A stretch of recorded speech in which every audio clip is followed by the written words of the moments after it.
As many of you know, Beyond Baroque is a literary space located in Venice, California.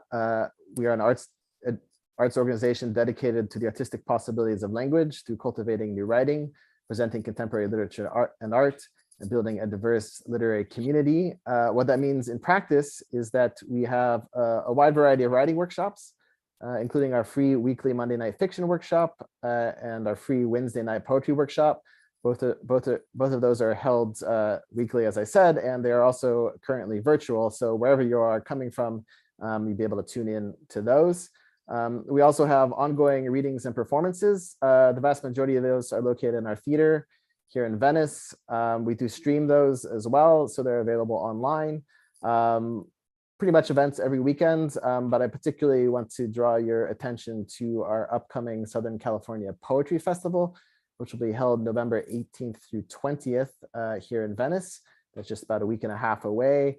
We have over 50 poets, roughly 50 poets for that. Those include our poet laureate, Lynn Thompson, Kazim Ali, Maiter Vang, Anthony Cody, Josh Charles, one of our poets featured here tonight as well, Elena Karina Byrne, and many, many more. There's some workshops, there's some showcases of different presses, there's some themed programs, there's panels. I think it's going to be a really, really great event. So please do get tickets for that. The entire festival is free. You know, beyond that, we also have a bookstore, we have an archive, we have an art gallery. It's really a beautiful space. So I encourage everybody to come to visit now that we're finally open after 2 years of being closed during the pandemic. In order to sort of sustain everything that we do really need the support of our community. We do offer memberships to Beyond Baroque. Those help keep our programming free, whether virtual or in person.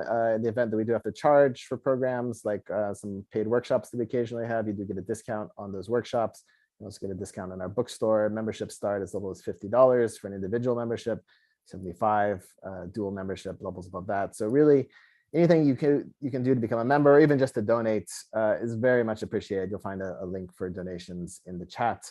But beyond supporting Beyond Baroque financially, I'd really encourage everyone to support our writers here this evening. I really ask everyone to buy the new anthology of Plume, as well as the writers' individual books. You'll find the link to our bookshop page where you can browse some of the offerings. Feel free to order that. Portion of the proceeds go to Beyond Baroque as well. So I won't say too much more about the program, except that the anthology Plume is really just a fabulous ongoing project. Thank you to Danny Lawless, the editor who's here. Thank you to all the poets who are participating in this reading. We really appreciate it. In order to sort of more formally introduce and host the program, we have with us Nancy Mitchell. She's a poet and the associate editor of Plume. Thrilled to have her here. So thank you to all the audience for being here. And Nancy, just go ahead and take it away, I'd say. Thank you, Quentin, for that wonderful introduction. And thank you, Beyond Baroque, for hosting us. You know, out here on the East Coast, it's kind of an iconic West Coast series. And how cool for someone, you know, I've had friends who have gone out to LA and to Venice and have read in your series. So we're just really kind of tickled. And I was probably teasing a bit when I said, you know, we're with the cool kids. So thank you so much for this. And we're thrilled with our new Plume Poetry Anthology 10 in this beautiful kind of mustardy saffron color. I think of there's a line in the I Ching that says yellow is the color of new hope and light. So I thought, wow, I like that. It's kind of like a lantern. So the way we're going to do it is I'll introduce a reader, and then they in turn will read their work and then introduce a person that they are putting forward. I don't know a better word to use except promoting. I guess we could say that. But anyway, what's a wonderful thing about this anthology is that it just enlarges our community so much more. It's an endorsement. I guess that's a word we can say. If you think of a better one, let me know. But without taking up too much of this reading time, I want to introduce Elena Karina Byrne, who was a former regional director of the Poetry Society of America, and she works as an editor, the programming consultant for the Los Angeles Times Festival of Books, and literary program director for the Ruskin Art Club, which sounds so incredibly cool. And she was a Pushcart Prize and Best American Poetry recipient, and her books include If This Makes You Nervous, No Don't, and Squander, Mask, and The Flammable Bird. She's writing screenplays while collecting her collection of hybrid essays entitled Warrior Hour, all these delicious titles. So thank you, Elena. I'll turn it over to you. Thank you, Nancy, so much. And obviously a huge thanks to Danny Lawless, who happens to be one of the most stunning editors of any magazine. If you look at the history of Plume and you look at all the Plume anthologies, they're so incredibly eclectic. And I mean that in the broadest sense of the term. Just the variety is stunning. And so it would make a fabulous holiday present if you buy one. Definitely. And huge thanks to Beyond Baroque and the staff and the exciting co-readers tonight and our audience. Hi, audience, some of whom are friends. So I'm just going to read 4 fairly short poems. And the first and last poems appear in Plume 10, and both are from my book, If This Makes You Nervous. Style of imprisonment. Diane Arbus predicted this virus. And she says this scrutiny has to do with not evading facts. She worked her way into the winter's dyad sideshow of homeless tents and full metal shopping carts tipping their amidship cloth sails. To the next passerby wearing my same shirt, I say, go and goad the drunkalogue. Be dissonance like dropping your unbelted pants at the movies. An act of betrayal will get you an ignored corpse in the creek's icebox scene, smiling for no reason. Since I couldn't be dead honest with myself between rooms, since words themselves act as deeds, unwilling to break bread for birdsong, the paradox skin still shines in the same direction. But hardwired we are after the warfare referendum before Venus de Milo held her river hair sex down, an outcast beauty blown on beauty I once saw in the cruelty of schoolgirls against girls. How shells and coffee grounds share a planter's home soil, our bodies flux asphyxia suffering, for instance.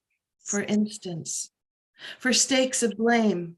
The last photograph you saw shows a suicide shrug, shoulders bare, and a virus blur in both eyes. Even Jane Mansfield's hair bow and my doctor's Venice bird mask hung for one cousin plague are not alone. It's her best shot at showing we're freaks alike, where nature mirrors our bathroom life and sets fire to itself in the heat. Next poem, the title is an Italo Calvino line. The galloping horse carried off the surname. One day you'll find home means nothing until you see yourself leave. Disappointment like bow-tied moths gathered over mother's face in a funeral gray. Our family learned to carry tiny moonlit icebergs in their lungs, sing past the northern darkness there. Then silence opened like a mass grave. So I shoveled and shoveled the hemmed horizon, dug past its vole blue. Winter yielded there like one house spider swallowed in butter, that feeling of being in exile from the truth. Our house still fills with egret colored feathers every year. Carrying mother's last drawing on its back, it's hard to say how a sea turtle swam away to the ceiling. This next poem was inspired by a Bill Knott epigraph. I go back to my dull, boring search, foraging for the feel it gives me of the thing which has invented me, that void whose sole idea I was. And this is all one sentence, so I'm going to take a big breath. Suppose pulling yourself apart, you didn't come in one piece, and like language had to be put back together over time. And the more pieces, the more you could think, and being half music, half yourself, unafraid to be only air, only white space, unafraid to paint birdhouses at night. How you let grass be lawless, since the sweet disorder of the seasons means you require everything of yourself to see nothing of yourself, but the tired talk of being human in proportion to your heavy skull, its twin anemone brain, filling with thumbnail pictures, the argument of stars, metal post offices and blood banks, books, the contortionists, endless cartwheels and sex, enough food for forgiveness. Incongruities, parables set to music, death and dancing on tables, bullies and their lead tools, backlashes and hard entrances, for the morning smell of dirt, cruelty and plastics, and a dizzy commerce wheel. The growing crowds underwater move through the streets, all there ever was, in a child's shoebox or under a wood ladder, altar, in the goodbye paragraph of sleep. Or what mistake, rusty boot hinge, what doorknob falling like a bell's lead tongue, what politic disguise and 13 happiness, what body, what unbuttoned distance measured beyond the museum awning of trees. Tandem inhaling, the bone door, or the distance to go on when flying the horizon, the flesh's final petition, which is the heart talking to the head nonstop, talking in a language you invented out of nothing, all alone in the void, in the white room inside of you, until you were inseparable to yourself and suddenly washed back up on shore, whole again, and oh, for air, gasping. Okay, the last poem is in Plume 10. It's my metaphor for today's political climate. It combines elements from Salvador Dali's horrific cookbook with real life, a moment of seeing a woman sunbathing on a New York City lawn, unaware that right next to her, a peregrine falcon was tearing apart a pigeon. So some of the weird language in here comes from his cookbook. Nearly asleep and sweet trifling, she lay out alone on this New York City lawn, raw, dirty pigeons skirting a circle edge's raked flame of leaves. Who walks past her served up bathing body with burgundy sun on the way to work? Doesn't see the fountain's web-footed splash in spring horses flash and stir its escape of water as loose silver chains spit breaking onto the concrete. Didn't see the cornflower cakes walking to school, the jelly cod or siren shoulder, pierced heart and prawn parfait daily hurry on their way, le chat flanqué, the rats from these streets cut chatter for another cent, pass salt under their tails. And how many guinea fowl for a murder? Pigskin, headless eels peppered on bread today? Before night's rolling pin arrives, before cicadas start singing out the heat drops feet from her, a peregrine, his pigeon flesh strips of bacon and carrots and onions soaked in cherries. She pays no notice.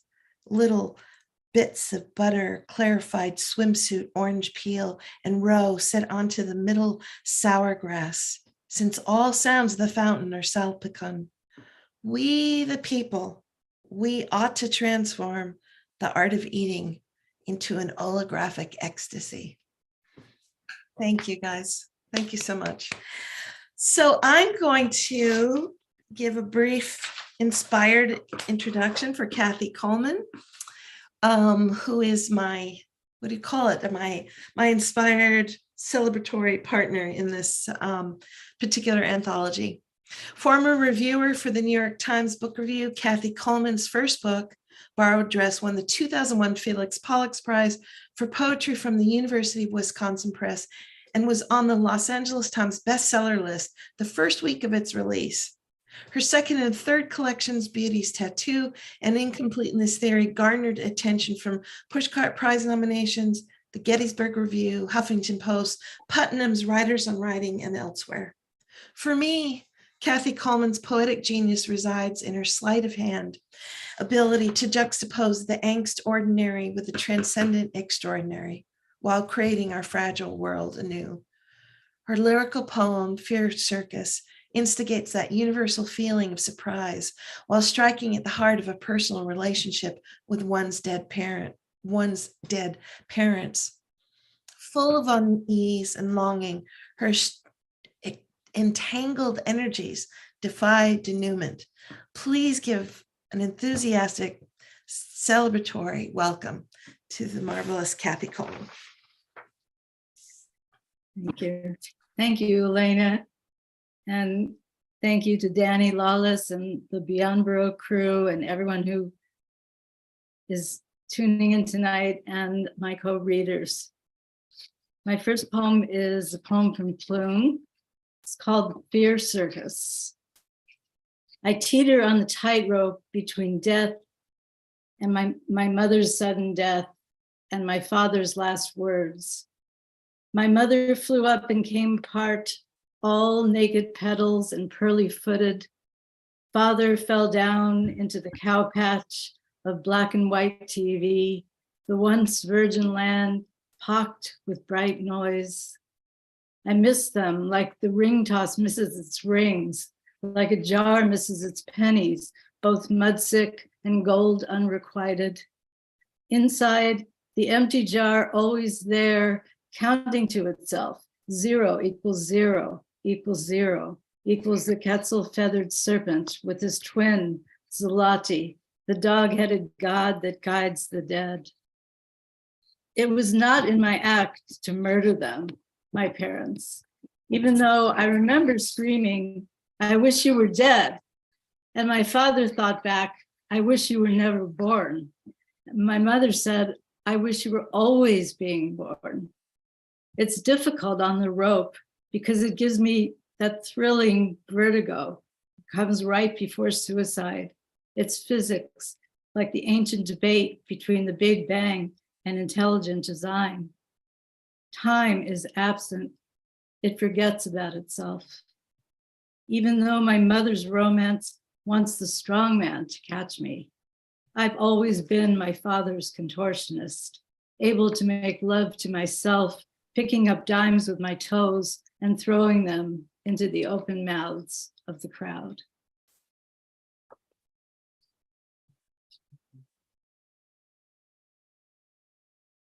The next poem I'm going to read is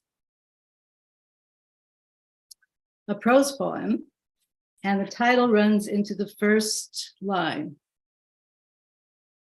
I've always loved irregular verbs, French verbs, je dois, je fais, je crois. I've loved irregular men, the brilliant one with severe bipolar disease that wasn't diagnosed until 30 years after our relationship. He talked to himself in the mirror, and one day I passed by the bathroom and heard him say, just look at yourself. Another morning, he sat in the kitchen in his underwear, drying his socks over the burners, attempting to learn Hungarian. Married men are irregular. I loved one with a holy passion, that idolatry you get when you know you can never have something. He taught me everything I've learned about poetry. We made love in the practice rooms at university and in the labyrinths of gay bathhouses in San Francisco. Glimpses of limbs tangled in sheets, muddy water and exhalation staining the walls. I love that irregular weather when the cleansing rain comes down, purling in the commissary of the brain, and you step into a doorway and the colors run together like a wet impressionist painting. I love the Mandelbrot set, irregular mathematical fractals that continue to infinity. That's how my life has been. Fractured and highly irregular.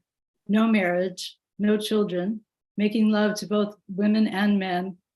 At Berkeley, drinking 9 cups of coffee a day, taking Benzedrine, and suddenly the workers in the Bratskeller are slicing ham with great white chef hats on, filling glasses with the sunshine of beer, all lit from above, but with the dark pressing in around the edges so they look like a Dutch master painting. See how the mica in the sidewalk shines like small embedded jewels, and everything shows mercy and rawness. How the buildings on Telegraph look like they've been carved into more than 3 dimensions. And my cravings feel fulfilled as long as I ride this speed caravan that makes my blood feel carbonated, that tamps down my self-loathing, that makes me feel like I could easily drag a dresser into the backyard, strip it, and repaint it. I love those irregular days when I walk the Berkeley Hills all night, receiving amulets from a glass blower, and the darkness of my family inside my belly dissolves, and I watch the sun come up over the bay, covered with its self-made shroud of clouds, and I drink more coffee in the Bateau Ivre and fall in love with another irregular man whose brain shines like the sound of a pipe organ, whose hunger for sex is revolutionary. And still I'm ashamed that I'm an irregular woman who chose the path less taken.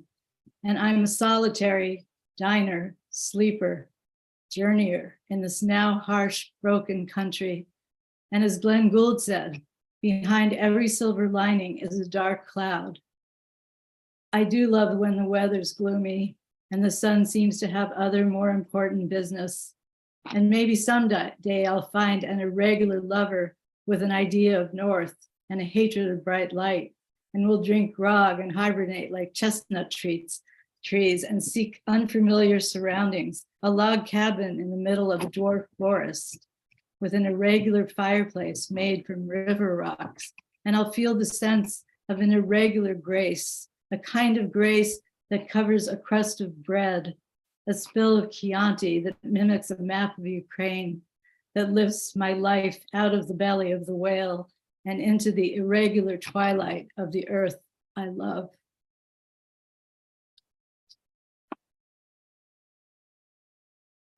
My last poem is from my latest book called Time Crunch. And it's entitled The Last Time I Saw Rainer Maria Rilke.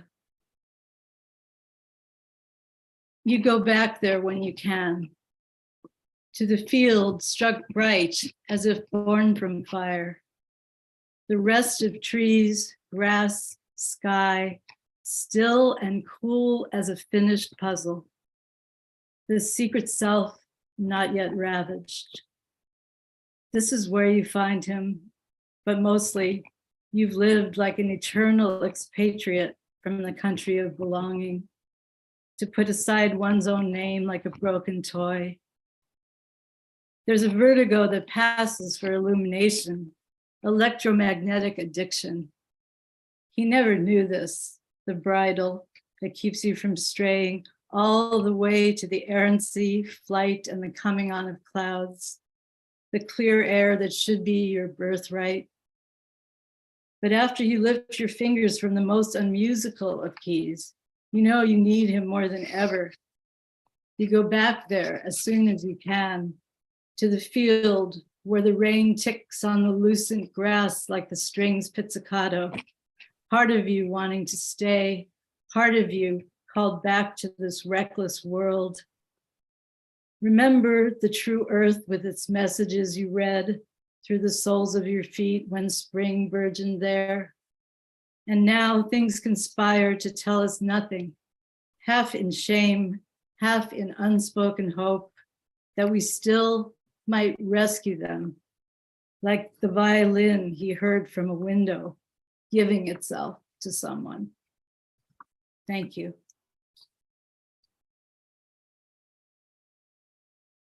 Wow. Those were just amazing. both of you. It's like a mirror to a mirror, turning a mirror to a mirror, and these images start kind of adding up to populate this tunnel of, wow. I just think, it reinforces the whole sense of this opening, fanning out into community. And I hope Danny doesn't mind if I just ask him to just talk just for a minute or two about this idea and how you decided to come up with this. It's amazing. Oh,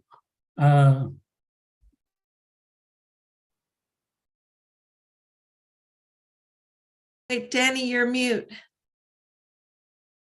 Mary Bisbee B is he and I talked about this for some time, and frankly, the anthologies had been it was getting difficult to contact and process so many poets, and there was, I think we had 90 something poets that I had to correspond with, and it was just getting difficult, more and more difficult. And it struck me as a way of, as you say, Nancy, exactly so, opening up the process. And I didn't want to be the sole editor, the sole voice anymore.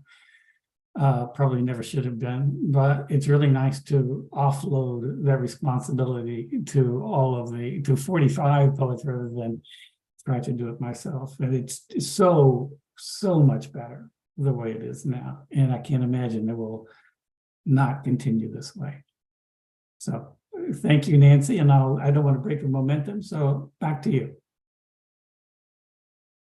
Well, we're on to Ramón García, who is the author of 2 books of poetry, The Chronicles and Other Countries, and a scholarly monograph on the artist Ricardo Valverde. Is that correct? I don't know this artist, and I'll look him up. It sounds fascinating.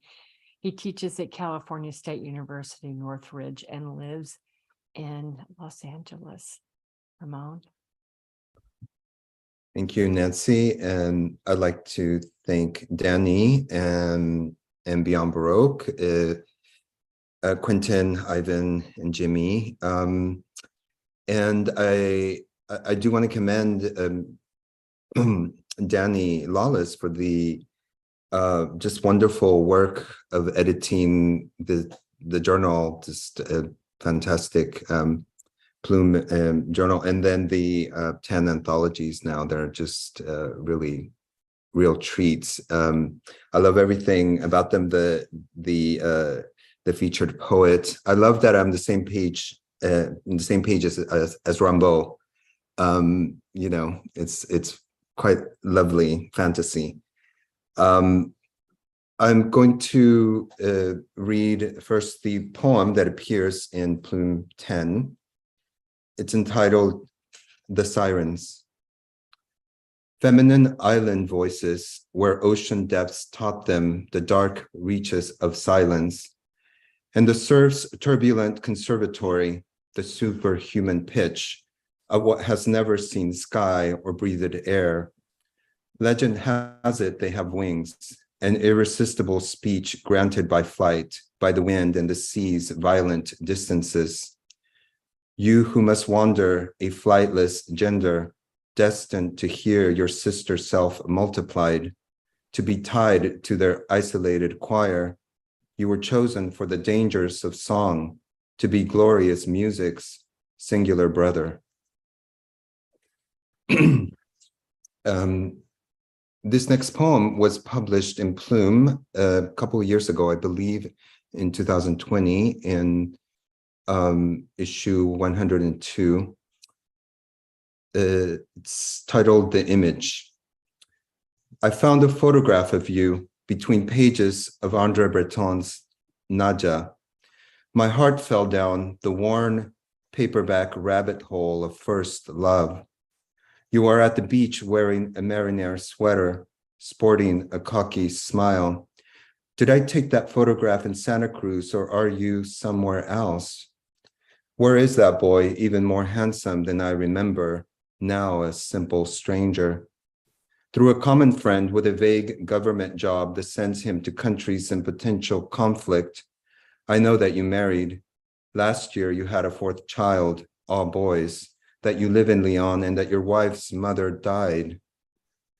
Naive love of long ago, you were not less deep for all that time foregoes. Is your hair gray or balding? I would most like to know if you are still thin, if the years have spared the dark romantic circles under your green eyes, and the state of your dandruffed hair, smelling of cigarettes and Guerlain vetiver. This is a persona poem in the voice of a character in Tennessee Williams' Suddenly Last Summer. He is a young poet that does not appear in the play. He is spoken about by the other characters. He is absent because he's been eaten by horny cannibals in a made-up island. The title is Sebastian in the Encantadas, an island destined for my enchanted kind, for a poet to find.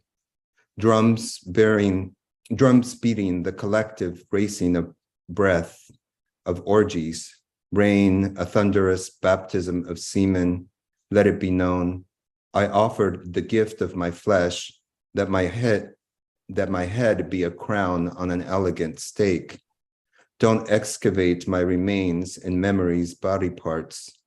I was delivered to God, whose motherless bone-white face I recognized in the searing, obliterating Caribbean sun.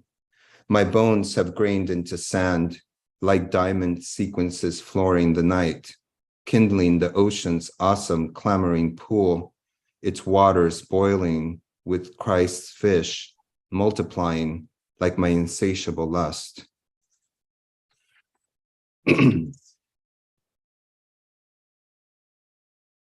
I'm going to end with this poem with a kind of longish title. I've been writing, it's fairly new, and I've just started writing poems with really long titles, and I kind of liked it. It's titled An Anthology of 20th Century Argentinian Poetry, 1981. Printed when the generals ruled and poets, the lyrical, had nothing to say about the terror. Borges made his appearance. Was it before or after his praising of the gentlemen bringing order to the country? Alejandra Pizarnik, unfazed, unmoved, plucked flowers of evil from her torment-tended garden.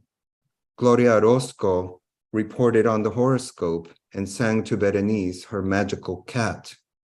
For Jacobo Fichman in the insane asylum, nothing changed. God did not change. Agony did not alter. I don't recall if Juan Gelman and Cortázar were absent from the table of contents. Why don't I remember? Bought from a street kiosk in Buenos Aires, for years its pages kept more innocent company in the masses of my bookcases. But the book's lack of innocence became more pronounced. The homeliness of evil tinted the cheap beige paper, its nondescript, imageless cover, its sad, guilty colorlessness. I donated it to my neighborhood bookstore. But time makes curiosity a dark longing, and the dreams, crimes, and occult signs of those Argentine poets beckon me, imprisoned sirens in the liars' concentration camp. They sing of abandonment, that they are not guilty, that they didn't know, that it was not cynicism or opportunism, that I will never hear from them again.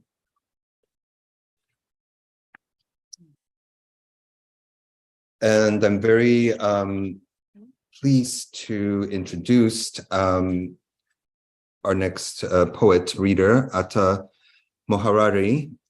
He holds an MFA from UMass Amherst. He was managing editor for the Massachusetts Review from 2014 to 2016, and then in 2017.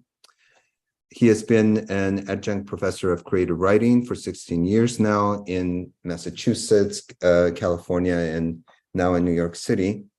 His poems have appeared in Gulf Coast, Hunger Mountain, Jubilat, Lobal Magazine, Poetry Miscellany, Mumenberg Magazine, and the anthology The Heart's Many Doors, American Poets Respond to, and I'm gonna mispronounce this artist's name, Metka Krasovic's Images Responding to Emily Dickinson. That's an anthology. His chapbook, Stray Packs 2, was published by Foundlings Press. I am really, I just love Atta's poetry. It's to me very alive and very imaginative, and it has a real emotional core that I'm really drawn to. Is it's very delicate and has a real power and strength, all at the same time, and it also resists any categorization that I can come up with, and I really like that. It's complex and yet accessible. It has depth and yet has a sense of humor. I'm going to introduce him by reading just a sentence that I think applies to a lot of his poetry that I wrote as an introduction to his poem in Plume 10, Mailbox Blues.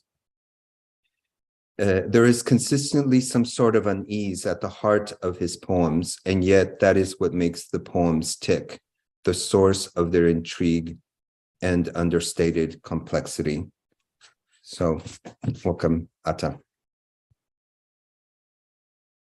Ramon, thank you so much for that best fucking introduction I've ever had. Thank you for including me in the pages of Plume.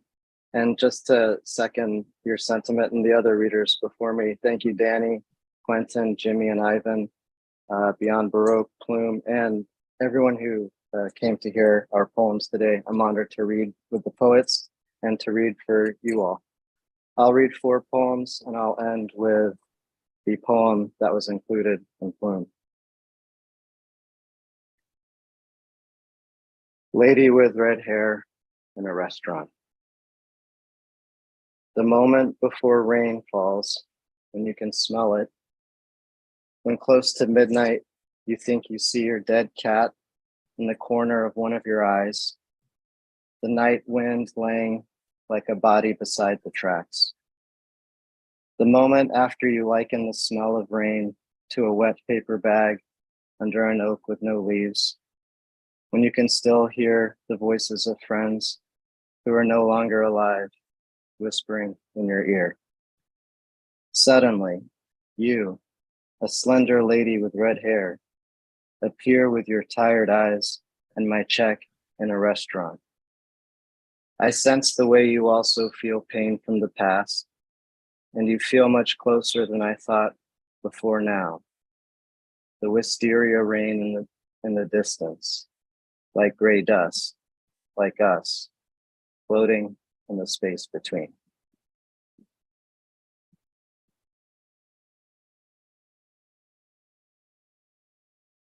Got 2 more new poems here.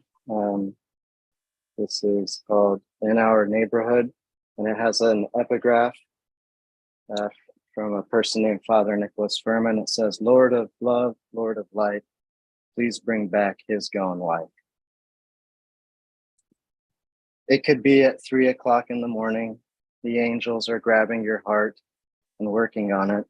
I think at a crosswalk as I watch the street lights swinging in the intersection. What holds our desires together must be the same invisible force creating currents in the Harlem River, above which clouds break apart and light from your moon reaches me on 138th Street. The green light at the crossing inside your sleepy heart broke down, and the angels are washing their hands and going nuts, I think, while I stand on the sidewalk, realizing you can't step into the same love twice. The saran wrap wind is the paper moon's sister. Whoever has an answer for what troubles us most won't last.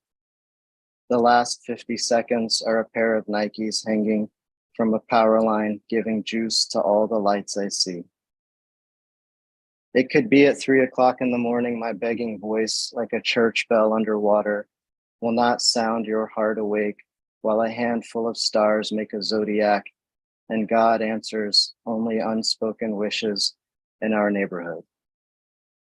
Night wind crawls into a plastic bag at the four-way and pretends it is a dog swimming in the river at night. My problems have problems. And you're so important to me that if I am wearing a watch, I will take it off and let time go by.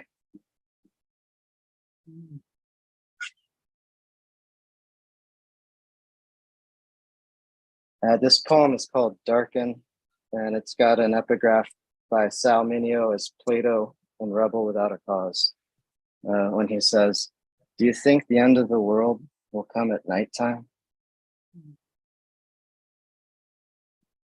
The flicker of stars kicking out of step, nothing but the purr of traffic in the city at night. Not even the spit in your mouth to wet your tongue, not one prayer wheel of hope turning in your mind.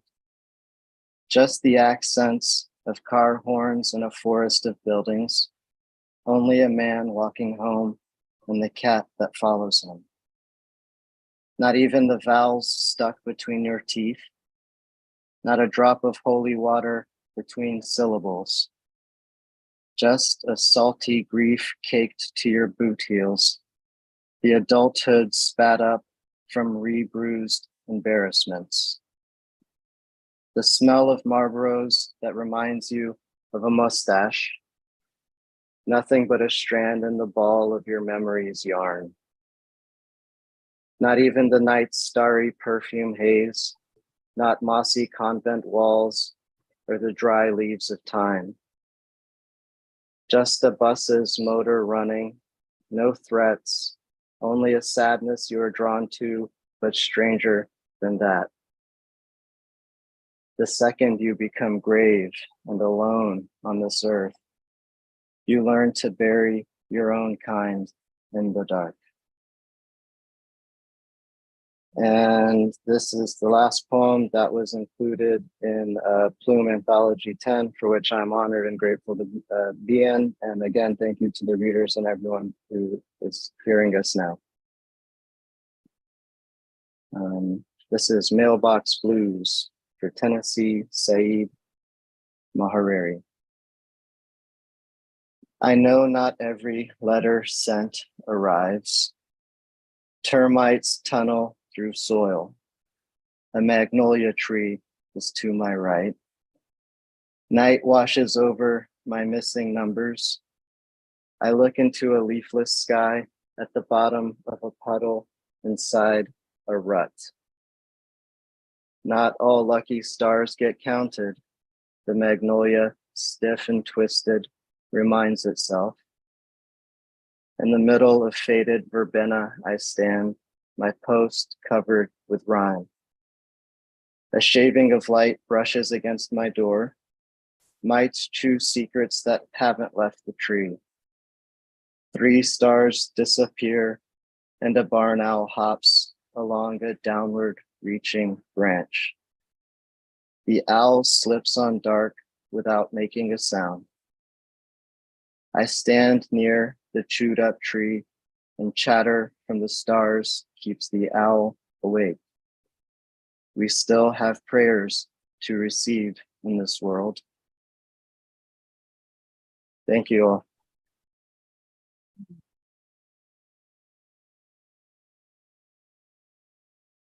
Wow, thank you both. Gosh, those were just absolutely amazing. And the way they just weave into each other. I'm certainly not sleepy now. I can tell you that much. Over here on the East Coast. Amazing. Oh, gosh. I guess our next reader, Shamar, Shamar Hill is Black, Cherokee, and Jewish. Is a recipient of numerous awards, including fellowships from the New York Foundation for the Arts, Cathy Colman, and Fine Arts Work Center. He's been published in the American Poetry Review, Poetry Northwest, the Missouri Review, and Washington Square Review, among others. He is working on a poetry collection, Photographs of an Imagined Childhood, and a memoir, In Defiance of All True Things. Welcome. Good evening. I wish I could say I wasn't tired, but that's because I have a 1-year-old who wakes me up at 1 a.m. every day. But it's so lovely to be here with all of you and that we can gather in this way and bring all the different parts of the country together with our words and thoughts and attention. Thank you to Danny and the whole crew there. And it's a great honor and joy to be learning and hearing so much poetry tonight and to be with all of you, the fellow poets and the people kicking it with us. So this poem, the first one, is Bathymetry, and this is in the anthology Plume Poetry 10. This story, with the sharpened blade of memory, is easy to forget, easier to remember. She coated a basket with pitch and tar, placed her son inside with a blanket, and watched him drift, a lure below the early fog, among the reeds by the riverbank. She became weightless when she let him go. My father became a legend on stoops and corners, his cackle and fedoras, the tilt of his wrist glinted his gold watch and 40s. He died without dying thousands of times. He transformed into an abandoned building, prowled my restless nights, a gray ghost. I begged him to leave me alone, almost as much as I pleaded for him to return. She looks out at the river. In the distance, the blunt arrival of this story, the remembering and forgetting of this story. She can see it with her eyes, the land promised to those before her that she will not cross. I look out at the ocean, the waves, gray ghosts, fixated on my father, convinced I am a strange accident. The ocean's ancient eyes, in quivers, stare back at me, pulling at me, like my first cries, hours after my mother's water breaks. So let me pull up the other couple. And let me take I get thirsty all the time.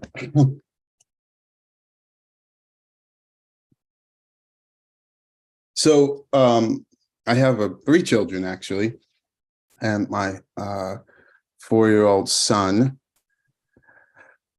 loves Where the Wild Things Are. And there's a line in it that is the title to this poem. And this poem is, "The walls became the world all around." 18,000 years ago, my ancestors burned bones and hematite in the Luxo caves, equines and stags mid-gallop on walls of calcite. I imagined them gathering in their own blackness. As a boy, I thought brown and black were stalked by death. I tried to imagine the 17,000 years Luxo were left alone in darkness. If you read about the caves, historians will say they were discovered in 1940.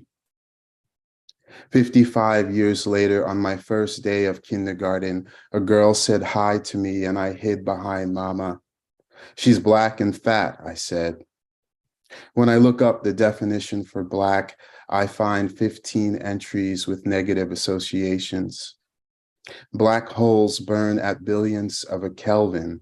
Astronomers say that makes them ideal Black bodies since they are impossible to observe. Unfinished steel is said to be Black. When I look in the mirror, I feel shame for my 6-year-old self. Much of me is unfinished. Soil that flooded the Nile was said to be Black, which meant glorious and fertile. I know the awe of Blackness, the night sky marveling in hope of the infinite. Galaxies drift in a blackness greater than our understanding. I think of Mama pouring molasses by the spoonful in her ginger snap cookies. She'd let me have a spoon after she was done with the batter, the mineral taste, almost iron. So I have a bit of an obsession with Frederick Douglass. I end up bringing him up in conversations more than I probably should. This poem is, I try my best to take on the persona of Frederick Douglass on the day that he escaped from slavery. When the stillness comes, September 3rd, 1838, Frederick Douglass. I'm sleepless, and everything is covered in uncertainty. I board the train from Baltimore disguised as a sailor with a red shirt, a tarpaulin hat, and a black cravat tied carelessly and loosely about my neck. The conductor merely glances at the papers I borrowed from a sailor much darker than me. I know the dangers ahead. I dread the train from Wilmington and then the steamboat I must take to Philadelphia.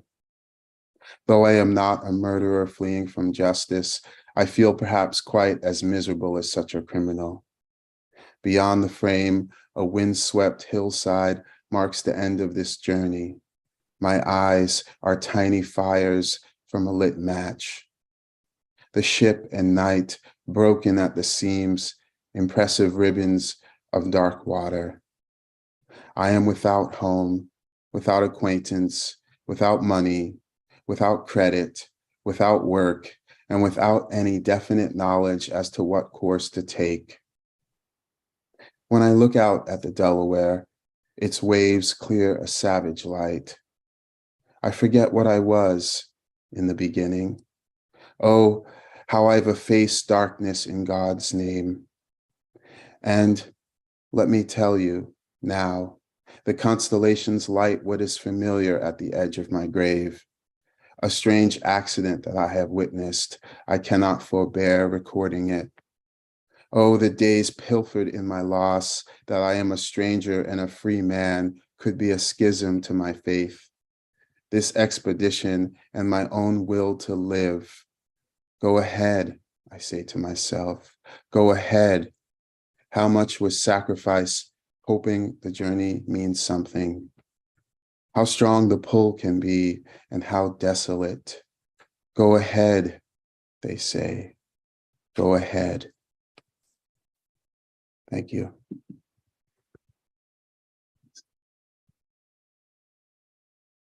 It was really a great, one of my closest friends, Abdul Ali, introduced me to Carolyn Joyner, who was the poet I recommended for publication in poetry, in this Plume Anthology, Poetry 10. And it's funny because we're all Cave Canem fellows. And that's how, I got to know Carolyn's work was through Abdul, and, didn't know your work at all, Carolyn. And I was just blown away by the fierceness and the emotion and just the tension that kind of twists you and takes you on this incredible ride. Of course, I'll do my best to read a little bit of this bio, but I'm just so glad we could be in this together and that my friend Abdul introduced me to your work. Carolyn Joyner's work has been featured in numerous literary journals and anthologies, including Revise the Psalm, work celebrating the writing of Gwendolyn Brooks, Gathering Ground, Beyond the Frontier, Obsidian, and others. As I said, she's a fellow of Cathy Colman. She's also a fellow of Hurston Wright and the Virginia Center for Creative Arts. And this is really cool. She was featured in the Library of Congress, a discussion on the creation of her current manuscript collection, Imagine His Mother Witnessing. I'll stop so she can actually share her work with us. Thank you, Shamar. I appreciate that.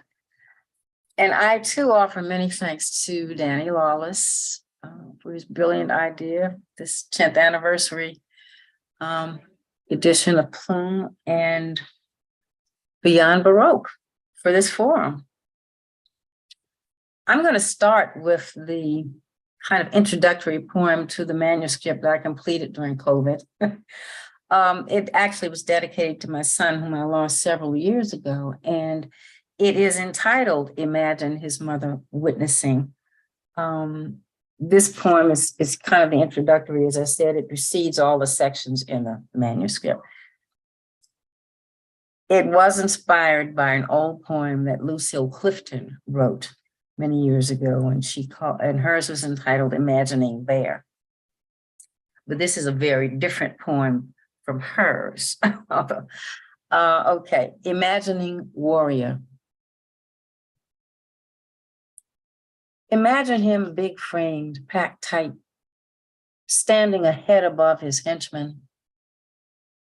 Imagine him wearing an extra-large boar's tusk helmet, untouched by fury's gusts, his warm bathwater self suited under armor, palming the might of its hand in yours, rugged smile flashing the small gap in his front teeth.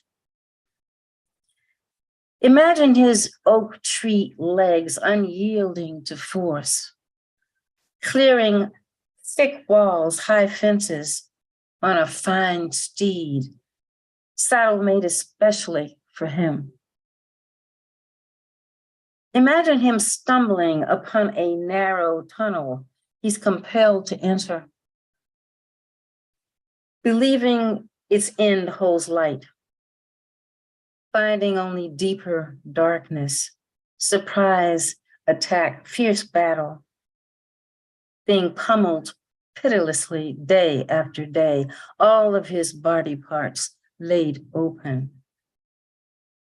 Imagine him using bone as spear, gristle as shield, while sitting tall in his saddle, not tumbling from his horse, never giving up. Imagine his mother witnessing. That piece did appear in the anthology. The second one is entitled Sightings. It's him again, threading his way through the festival crowd on the other side of the street, styling a purple crew neck with Muhammad Ali silk-screened in white across his chest. He stops mid-block to survey the scene, bops his head to bassline's thump booming from stage 4 at street's end. I stand where he can see me, flashing a megawatt grin, almost a laugh, anticipating the latest funny story. Wait for him to acknowledge the mother whose house he always stops by whenever he's this close. He starts to cross the street, walk toward me. Midway, he vanishes. 2 weeks ago, I spotted him driving down Georgia Avenue, tried to flag him, but he stared right past me, didn't see the flailing arms, blue dress he gave me for my birthday flapping the breeze. At night, my longing takes shape, hangs over my bed, awakens me just enough to remind me that he's gone. I want him back. Box all his things instead, give them away. put his authentic leather and woolen Washington football team jacket up for sale. He doesn't know I moved from the house he called home, left his footsteps echo on the stairs, his form peeling away from shadows, walking toward me. Section 2 of this manuscript is comprised of a crown of broken sonnets, and they're in the form of letters. I call it the Damon letters, a crown of broken sonnets. So I just excerpted 2 of them, and I'll share those with you. Dear Damon, did death tell you it would hold its greedy hand on your throat? Or did it sneak in, surprise you? Did the voice inside your chest announce its coming? Were you asked to let go, walk away from yourself, or did you declare you were done? Just before dawn broke open, you left. Heart bucked and fluttered, you collapsed, floated down into yourself. The air held a lingering, and then the unexpected. Your gaping mouth became a closed-lipped smile. Your face pulsed light as if 1,000 candles were lit beneath. I'll never know what you saw upon your death. Could it have been Eliot using your glimmer to proclaim, "In my end is my beginning"? Could you have seen T.S. Eliot using your glimmer to proclaim, "In my end is my beginning"? From disharmony's forked tongue, many questions. Going sane feels like crazy, like mind traveling back to the cramped ambulance ride across town to hospice. Christmas music mixed with the smell of death wafting the air. The driver teasing you about a holiday tip. We couldn't banter. You weak and fragile, me pressed under heartaches, iron foot, eyes fixed in terror, both of us in numb facade. And then nurses, lining the entranceway, smiling and waving welcome at us in the hall, like we'd come to a vacation resort. That's it. I'm sorry. Thank you. Beautiful.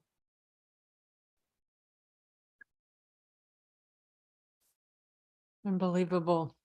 It's beautiful.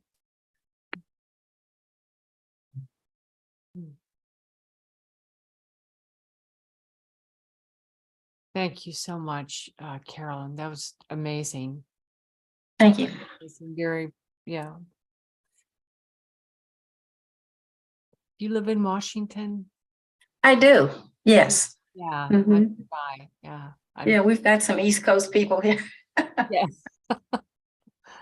Oh, Struggling gosh. to stay away. So, wow, what a beautiful, beautiful night this has been. I was thinking about what Shamar said about something about the way the anthology makes a whole.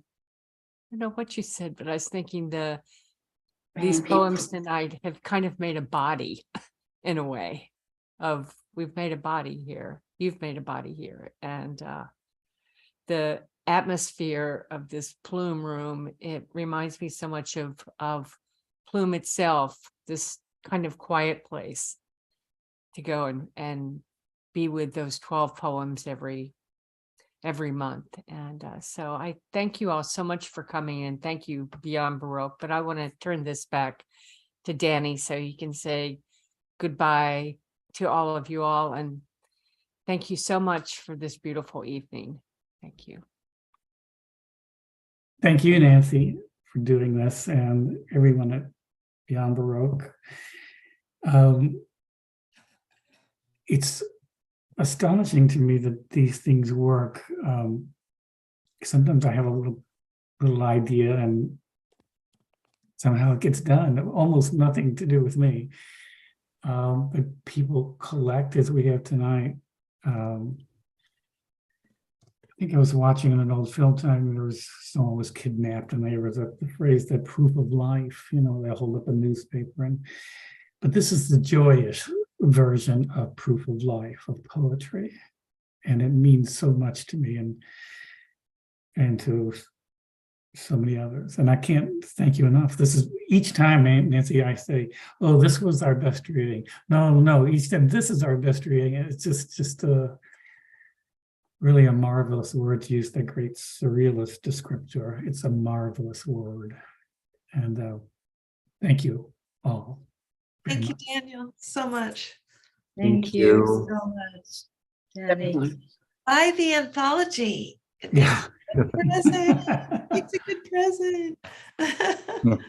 Thank you, Elena. Yeah, thank you, Danny, and thank you everyone for coming. All our poets, Carolyn, Elena, Shamar, Cathy, Atta, Ramon. Just a pleasure to host you. Really glad to have Nancy and Danny here to represent Plume. And thank you too to our wonderful staff in the background, Jimmy Vega and Yvonne Salinas. Yeah.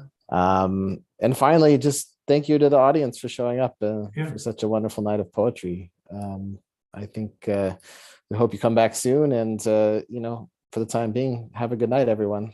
Thanks so much. Thank you very much. Thank you. Bye-bye. Bye. Be safe. Safe. Bye. Bye, Carolyn. Bye. Bye, guys. Thank you very much. Thank you. Thank you. Have a good evening. Danny. Thank you. It's nice to see Bye, all of everyone. you. Yeah. Bye. Thank you.